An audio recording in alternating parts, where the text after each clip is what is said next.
I've been experimenting with an inner work, personal growth approach that is rapidly changing my life. In a month, I've successfully managed to quit porn, quit weed and vaping and smoking of any kind. I've started hitting the gym consistently 3 times a week, and I've even brought in meditation as a daily habit. Now, I've struggled with my lifestyle and I've struggled with my habits for a really long time. In fact, I actually did a personality test called the VIA Character Strengths Survey, and that told me that the worst thing, the thing that I struggle with the most as a person, just in my personality, is self-regulation. That is being able to delay gratification, say no to things that feel good. I find it really difficult. I always have done. Ever since I was a kid, I always loved like shitty food, like greasy food, bacon, sausage, McDonald's, all that other stuff. Ever since I was a kid, I absolutely loved that stuff. I couldn't stop eating it. In fact, at Christmas, I even took the advent calendar where you usually open and have a chocolate per day. I remember distinctly when I was 6 years old, I picked that calendar up and I hid behind the sofa and I ate all of it. I'm saying this because if I can do it, then you definitely can do it. So let me describe it to you in a nutshell. This is the #1 reason why you know what to do, but you just don't do it. Whether it's going to the gym, drinking more water, meditating, you know, all the good stuff you think would be good for you, this is why you don't do it. Not all of you wants to do it. There are parts of you that are not in agreement with your plan because you are not one single personality within you. You consist of multiple personalities in one mind. Now, this can get a bit trippy. I've read certain books on this where it says that there could be like 50 parts in you, and this can be a bit confusing. So what I actually suggest you do is you think about yourself in terms of there's the you, there's the adult, which is the you that you hope to be most of the time. But within you, there's also the inner child, right? There's a child part of you, and there's also a teenager part of you as well. And these have distinctly different ways of communicating and different motivations. It might be the case that you're forcing yourself to like meditate, and maybe the teenager in you is kind of like, this is bullshit, I don't know why we're even doing this. Or maybe you're trying to quit smoking weed, for example. But weed is actually a thing that manages your anxiety. And perhaps your inner child is actually scared. And the inner child actually kind of likes the feeling that you get when you smoke weed. It's like you're afraid less and stuff like that. And when you say, I'm going to quit weed, your inner child might be like, hang on, don't quit weed. I'm terrified. I don't want to deal with anxiety. So maybe that part of you, your inner child, rebels against your plan and sabotages you and says, look, no, we're going to smoke weed because we're dealing with the anxiety. If you've not got a plan to deal with the anxiety, then I don't believe you. I'm going to smoke weed instead. And usually what we do is we bring in this inner critic, or we fail to sort of tame the inner critic. The inner critic sort of kicks into gear and just judges the whole situation as just inferior, not okay, this is bullshit, uses comparison with other people, usually over Instagram or something, and says, look, you should all be different, this is all bullshit. Does that motivate the teenager and the child to want to do anything? No, of course not. That just makes them hate the critic, hate everything, hate themselves, and have an even stronger emotional reaction. So the inner critic tries its best to get everyone going in the right direction, but the inner critic only knows criticism. It's like the only tool it has is a hammer. So the inner critic doesn't exactly help. So just to recap, before we continue, we've got the inner child and the inner teen. They don't agree with what you're doing. You've not successfully negotiated with them. You're just trying to force them to do something they don't want to do. That's not really working very well. And you've got the inner critic over here as another part of you that's judging the whole situation. And next thing you know, you're eating pizza and you're eating comfort food and you're trying to numb out because the emotions are so strong.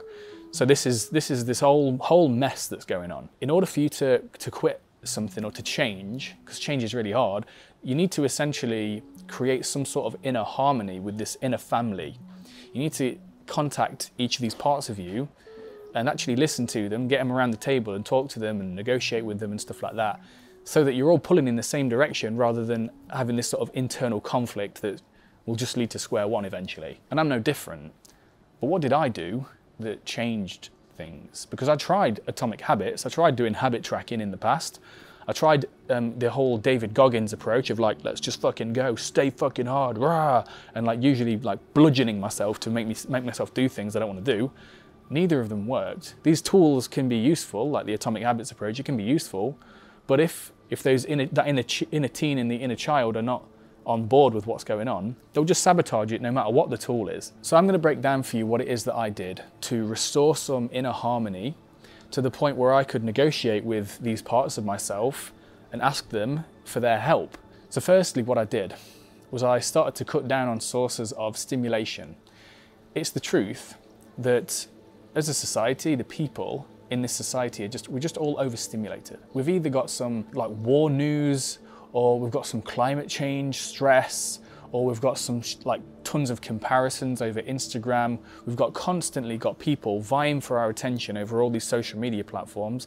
I'm no different, I'm talking to you on YouTube, but it's still the case. We're overstimulated. We've all got ADHD, pretty much. We can't focus for any longer than 10 fucking seconds.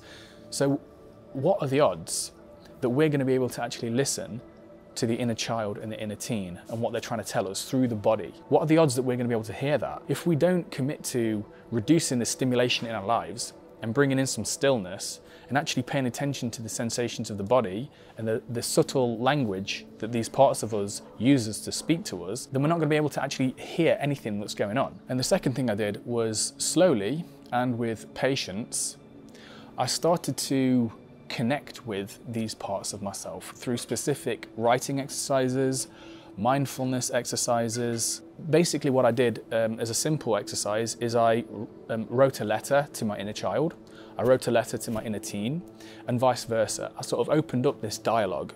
Again, sounds really woo-woo, but it just works. I learned that my inner teenager, there was a lot of anger, there was a lot of hurt, there was a lot of pain that I wasn't paying attention to before. And my teen was not on my side until I started to sort of get in contact with him and ask him what he needed. Then he could feel safe, then he felt like he actually had a big brother that was taking care of him. And then things started to really get a lot easier for me. And finally, I started to negotiate with my inner family. It's as if I sat them around a table, you know, I made a cup of tea for everybody and I was like, listen, guys, I'm really trying to take care of things. I'm really trying to get better, you know, because we know that if we keep eating shitty food, if we keep drinking all this booze and whatever, we're eventually going to be unhealthy as we're older. So I'm trying to do a bit better. What can I do?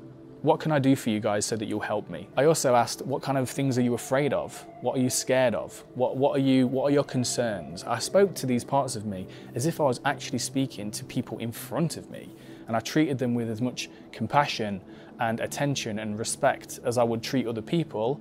I started treating these parts of me with in that exact same way. As I slowly started to do this, as I say, this is not a quick process, but as I slowly started to do this, I started noticing that my inner child and my inner teen joined my side. It was easier to get up in the morning. It was easier to go to the gym, even when I didn't necessarily want to. I wasn't very energetic. I went anyway. It was easier to quit porn and then just make the decision to not watch that again. They both joined my side. It very much felt like, rather than these different parts of me trying to herd cats, get you over here, you over here, you over here, they all just sort of like joined me and we're all going in this direction now.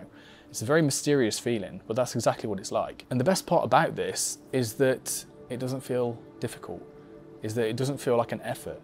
It feels, dare I say, easy. So maybe Atomic Habits and the systems approach of the mind, that works for some people. I know it does. Maybe some people need to hear the David Goggins approach of just stay fucking hard, just go. Maybe that works for some people. I know it does. But what about for the people that it doesn't work for? People like me. I think this approach is the way. It changes things on the internal level. And then when you change things on the internal, your external just becomes a shed load easier. So I'm going to make loads more videos about this in the future, about specifically what I did and specifically what the exercises were. I might even come up with a guided meditation, which kind of brings in all the things I've learned to help you sort of reprogram this part of yourself. But until then, make sure you like this video if you enjoyed it and give me some feedback, pop a comment down below, and I will see you soon. Thank you guys. Peace.